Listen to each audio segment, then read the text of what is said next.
You can pick up information from other than your five senses. So that is part of intuition. But another part of it is that you have the subconscious mind, and the subconscious mind takes in all the data around you all the time. It processes magnitudes, higher amounts of information than your conscious mind can possibly do.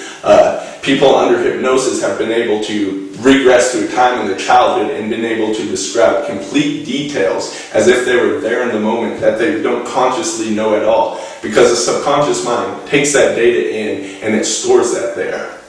So with intuition, when you have someone in any sort of field, let's say a doctor who does emergency operations, they have all this experience leading up through the school, through all the different work they've done on patients in the past, and so their intuition may tell them what they need to do at a crisis moment because they have all this subconsciously stored data. They're able to, without consciously knowing what it is, they're able to know the right step that they need to take. This data can be accessed in a split second, and once again, it may not be conscious at all done on a subconscious level, but then it gives them the idea what they need to do in order to do things right.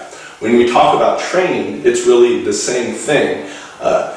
If you look at all the top people, most of the top people, the majority of them out there, they don't necessarily train by a set routine, but they're doing intuitive training, and they may not have gone through all the steps as I'm going to show you here, but they're guided by their intuition.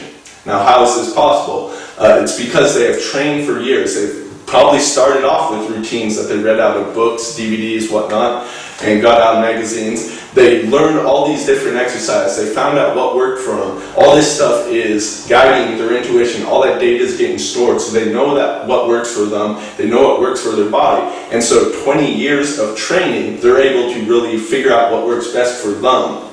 This is a form of intuitive training, though it's not, in a sense, nearly as exact as what I'm going to be showing you in this system here.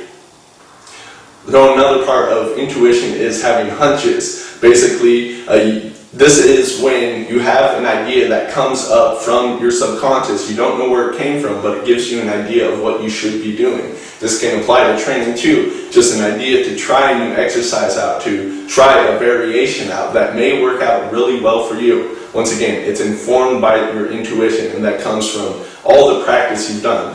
So if you're just starting out, it's going to be hard for you to be intuitive right from the beginning because you have no data from which to work from. So we'll be talking more about that. But if you've been training for many years, then you're going to have lots of data in there. Of course, the 4 levels as I'm outlining here are going to be the fast track to becoming a completely intuitive trainer.